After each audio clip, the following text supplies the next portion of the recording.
Welcome back, guys. Let's react to some scary food delivering videos, bro. Ain't gonna lie, I used to do this shit, bro. I used to do some Uber Eats. It's good money, bro. But goddamn, you lose like half your profits on just filling your gas tank. And so, like, if you make $100, $50, back to the gas tank. Right? Money's money, bro. All right, let's react to this.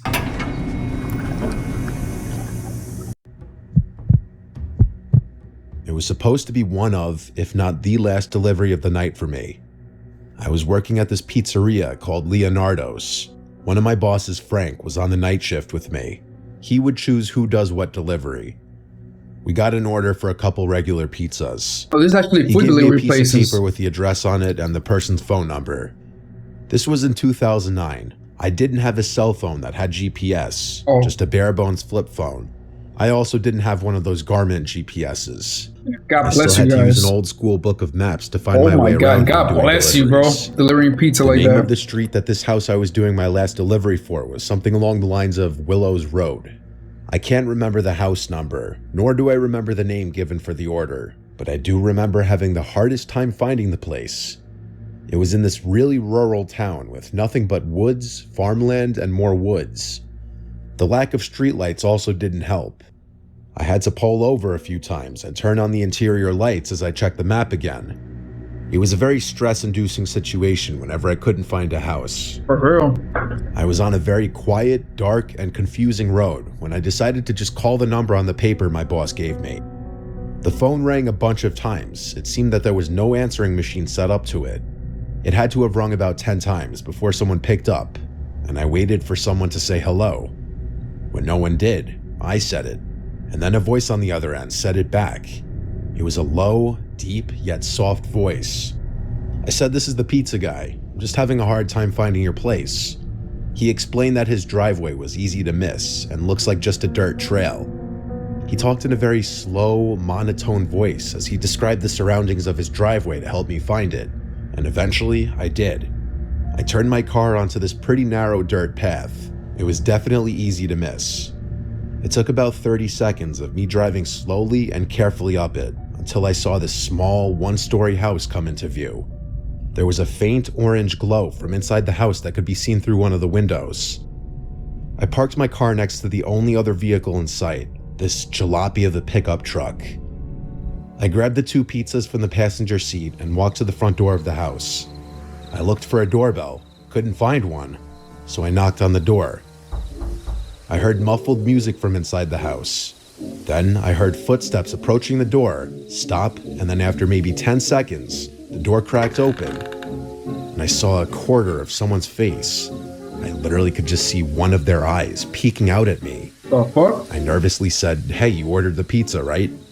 The guy said, "Oh yes, the pizza." I recognized the voice from the phone call from before. There was a weird pause. I didn't know what to say except for, "Do you have the cash?" He said, "Yes, let me go get it."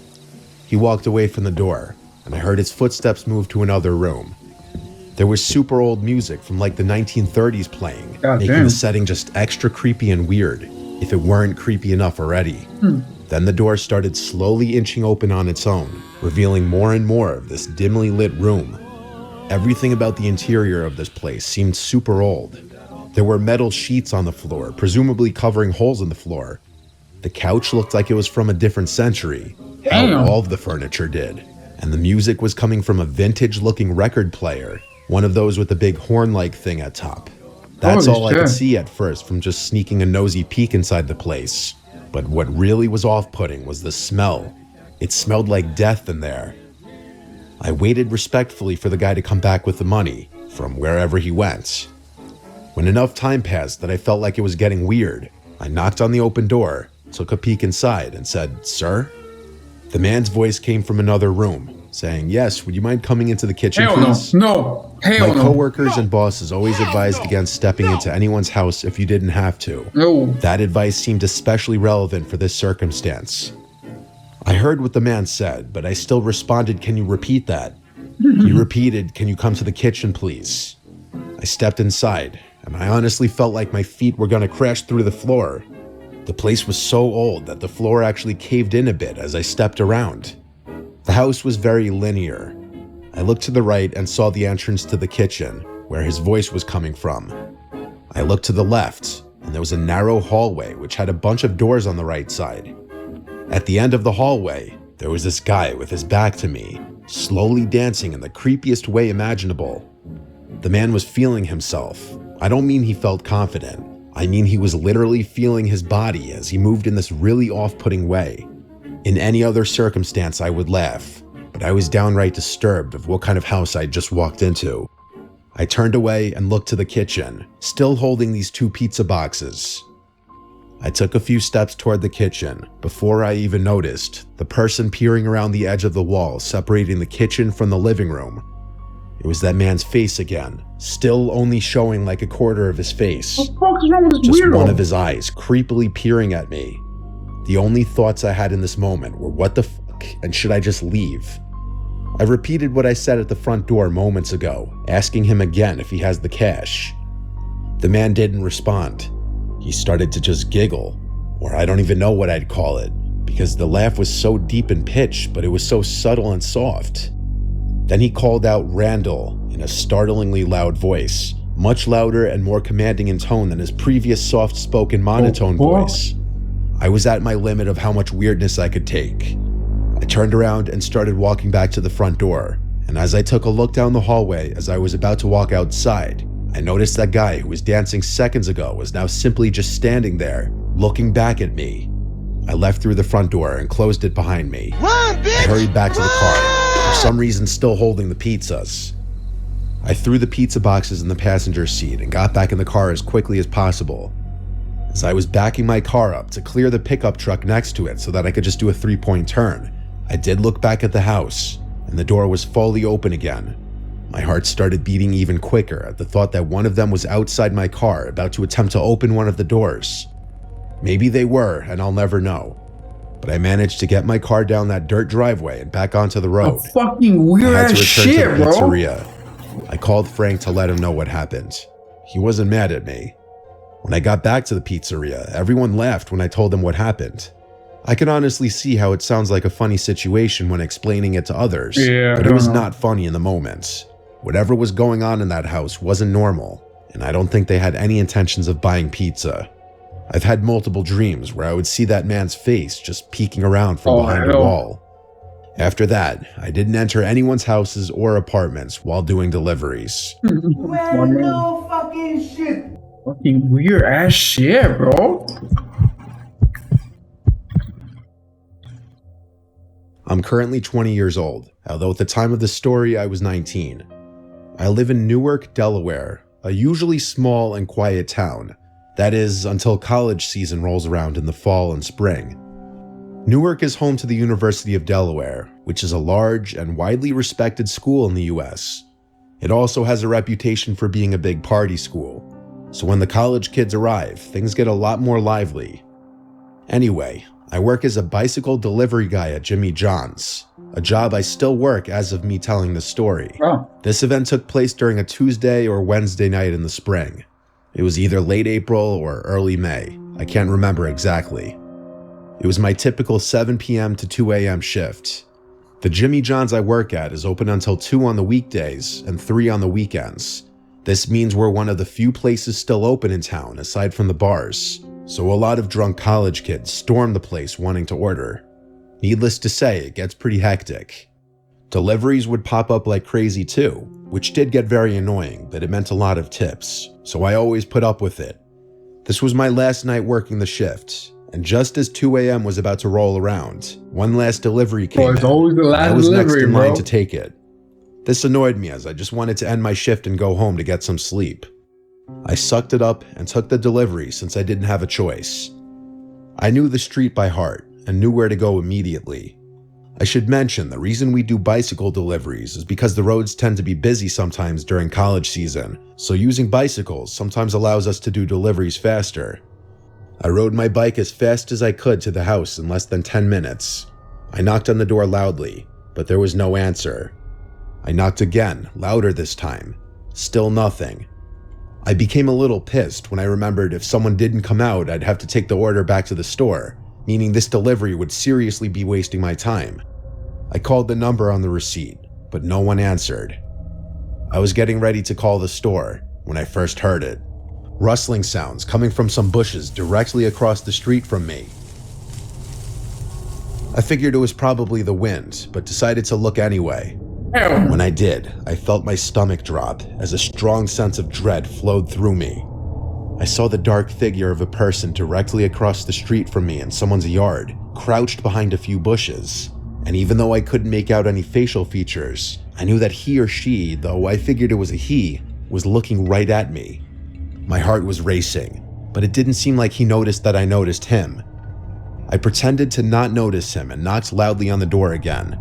Still, there was no answer. I began to grow more and more panicked, wondering whether or not this could be a trap. I did a quick glance, and the person was still crouched behind the bushes, watching me. I just wanted to get the hell out of there, so I decided to just continuously knock on the door as loud as possible until someone answered. It felt like hours that I was knocking, but eventually someone stumbled out from one of the rooms and sluggishly answered the door, sounding pissed. When I told him about the order, he told me that he didn't order, so that it was probably his roommate instead. To my misfortune, the person who actually ordered was upstairs in his room, passed out drunk. How he could have passed out so quickly after he ordered is still beyond me. The guy went upstairs to try and get him. Not even a minute after he went upstairs, I suddenly heard more rustling and did a quick glance back. When I did, I noticed the man had moved a little closer, probably to get a better view of me. I could tell he was still watching You're me. a fucking weirdo, My fear bro. intensified. I almost wanted to come inside to get away from the man watching me, but I figured he'd steal my bike. I couldn't do my job anymore. Plus, I didn't know if this person was armed and if he would actually try something if I went inside, which would put the two of them in harm's way. Luckily, he was only upstairs for a minute. He said his roommate's door was locked and that he wouldn't answer the door when he knocked. At this point, I really wanted to get out of there, so I told him he could sign for his roommate's order. He hesitated at first since there wasn't a tip charged to the order, but a tip was the last thing I was thinking about at this point. I insisted over and over, and eventually he signed for his roommate. I handed it to him and gave him a quick thank you. When he shut the door, I hurried to my bike and hopped on, ready to get the hell out of there. But just as I put the kickstand up, I heard the man suddenly lunge out from behind the bushes. Oh Lord. I quickly turned to my left and saw that man was now dashing towards me. I was able to see he was wearing what looked like jeans, boots, and a black hoodie with the hood over his head, and what I think was some sort of mask on his face, as I could only see his eyes. And although I'm not 100% on this, it looked like he was holding a blade in one of his hands. Holy shit. I knew I had to act quick. I couldn't bang a U-turn because he'd probably catch me before I could get away. To make matters worse, all the surrounding streets led to dead ends. My only chance was to head to a bike trail that was nearby. Even though it wasn't lit up and I didn't have a light on my bike, I knew it would be my only chance. I pedaled faster than I ever had before onto the pitch black trail and rode it, all while looking out for shadows and listening for footsteps. Luckily, the trail wasn't long and I knew it by heart. Still, I was extremely paranoid by this point, and I got startled whenever I heard any noise at all. I didn't see the man while I was on the trail, however, and I made it back to the store safely.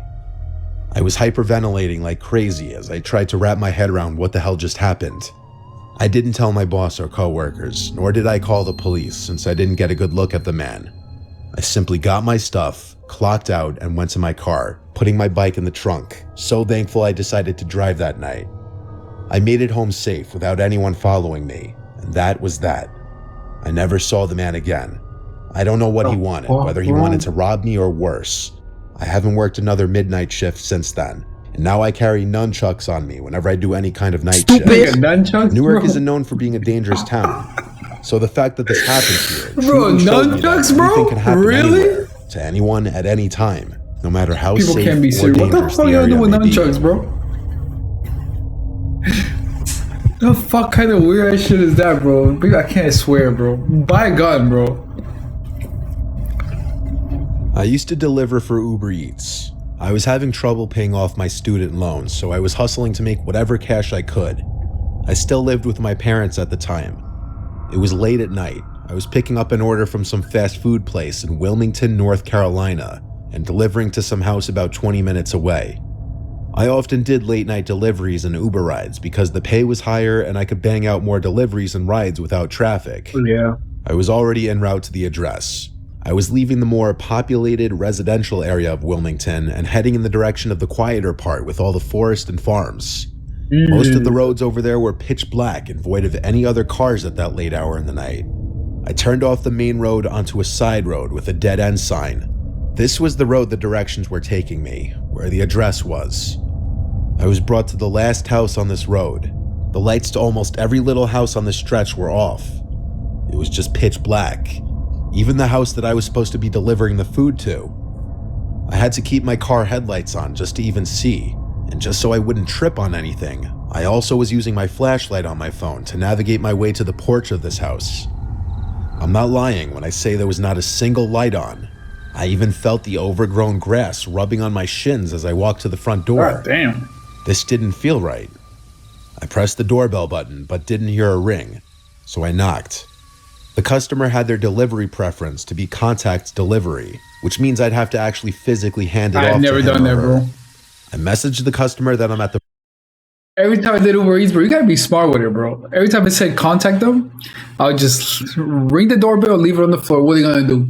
Write a complaint? Write a complaint, bro. You gonna pay me my tip. Fuck all that. Front door and asked him if he could confirm the address. He read it right away and responded, "Give me a second." I replied, "Okay." He read it. I waited in the dark, looking at the windows of the house, waiting for a light inside to turn on. I was thinking there's no way this is the right house. I followed up again, asking him if he could type out his address. He started typing. It took a while before he sent a message saying, "I see you, you're at the right house." The next thing I realized was that there were no cars anywhere. This was making no sense. I asked the customer to confirm what kind of car he sees outside. He replied that he sees my light. Well, that pretty much confirmed that I was at the correct address, but it didn't make this any less sketchy.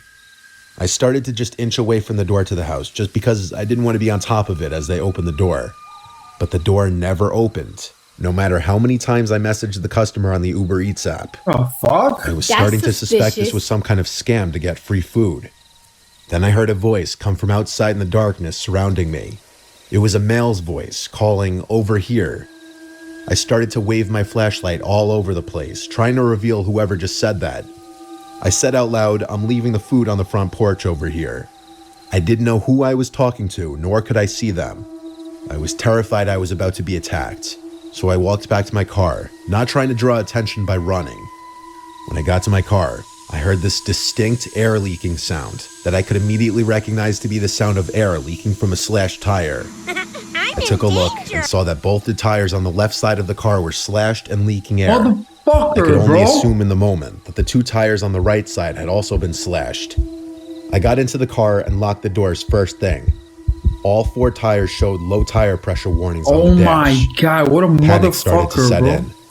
I was deciding on whether to call the police and wait in the car or making a run for it into the dark to a nearby house. Nope, call the police.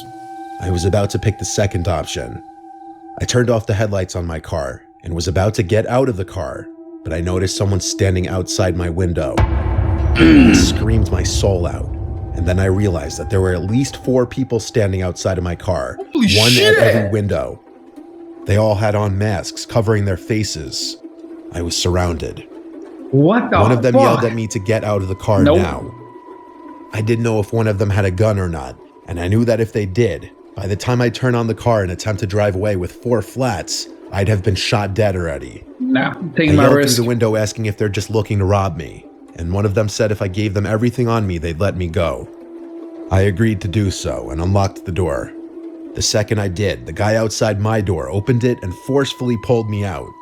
At this point, I was beaten and kicked by at least 3 of the guys. What the They grabbed fuck? everything off of me. My smartwatch, my shoes, my wallet, my phone, and even some things out of my glove compartment in my car. I was left on the ground as however many men there actually were ran away into the darkness, and I was alone. I blacked out from here, and the next thing I remember is waking up probably half an hour later, still laying on the grass next to my car. They'd stolen even my keys. You got knocked I managed to get the up fuck and out! navigate myself to the nearest source of light I could find in the distance, which was a small house all the way up the street closer to the main road. I rang the bell a few times until someone answered through the closed door. I said I'd been injured and robbed and need to use a phone. Luckily, the woman was willing to help and allowed me to use a phone to call the police and then to call roadside assistance to have my car towed. Lastly, I called my dad. After police showed up, I was taken back to my car and they did a short investigation and took as much information as I could give them. After my car was towed away, my dad came to pick me up and bring me home. We left after my car was towed away. My phone's last location was down the street from the incident, and it hadn't been turned on since the night before, meaning they probably destroyed the phone. The next day, I gave even more information to some detectives regarding my Uber Eats account, and they rather quickly were able to trace the customer account back to a guy named Logan, who, long story short, allegedly lost his phone and wallet, and whoever found or stole them was the one to call the Uber Eats delivery with the intention of robbing me. Basically what I'm saying is whoever did this to me got away with it. The house that they set this up at was a vacant house for sale. My car tires were covered by insurance, but everything else I ate the loss. And this was a painful and expensive, but also valuable lesson to not be so naive ever again in a situation like that. I stopped deliveries for a few months. Then I went back to doing daytime deliveries. Damn, bro. All right, have a good one, guys. God damn, we got fucked up.